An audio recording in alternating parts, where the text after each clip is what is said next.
আমি যখন ক্লাস 9-এর ছাত্রী ছিলাম তখন আমার একটা ছেলের সাথে পরিচয় হয়। ছেলেটার বাড়ি ছিল অনেক দূরে, সে এখানে কাজে এসেছিল। সে এখানে একাই থাকতো এবং এখানেই কাজ করত।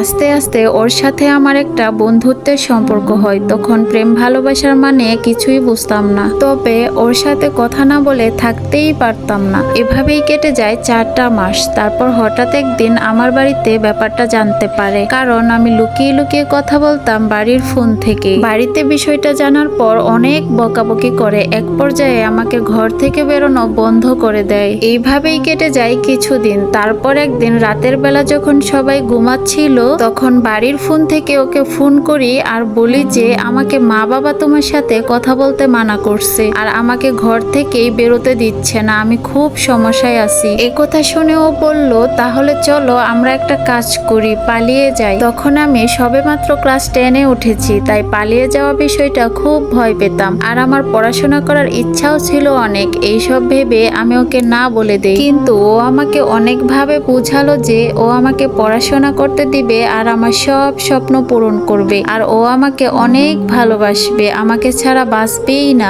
এইসব শুনে আমিও রাজি হয়ে যাই, কিন্তু আমি তখনও জানতাম না ওর বাড়ি কোথায়, ওর পরিচয় কি, ও কি করে, কিছুই আমি ভালো করে জানতাম না। তারপর দিন সকাল হতেই আমি ওর সাথে পালিয়ে যাই। এরপর আমরা বিয়ে করে ফেলি। বিয়ের পর আমরা একটা ভাড়া বাড়িতে উঠি। আমার বাবা মা অনেক ভালো ছিল, তাই আমাদের সম্পর্কটাকে মেনে নিয়েছিল। কিন্তু 15 দিন পার হয়ে গেল, কিন্তু ও আমাকে ওর বাড়িতে কিছুতেই নিয়ে যেতে চাইতো না। তারপর আমি নিজেই তাকে জোর করতে শুরু করলাম। আমি তাকে বললাম যে আমি তোমার বাড়িতে যাব, আমি ওখানেই থাকবো, আমি আর ভাড়া বাড়িতে থাকবো না। আমার জোরাজুরি করার কারণে ও আমাকে ওর বাড়ি নিয়ে যেতে বাধ্য হয়। কিন্তু ওর বাড়ি নিয়ে যাওয়ার পর জানতে পারলাম আমার আগে ওর দুটো বিয়ে হয়েছে। প্রথম বউ ওর সাথে 2 দিন সংসার করেছে আর দ্বিতীয় বউ 5 বছর সংসার করছে। আমি যখন ওই বাড়িতে যাই তখন ওই দ্বিতীয় বউটা সেখানেই ছিল। এই সব কথা শুনে আমি কি করব কিছুই বুঝতে পারতেছিলাম না। আমার স্বামীর সেকেন্ড বউটা অনেক ভালো ছিল, কিন্তু তার একটাই সমস্যা ছিল যে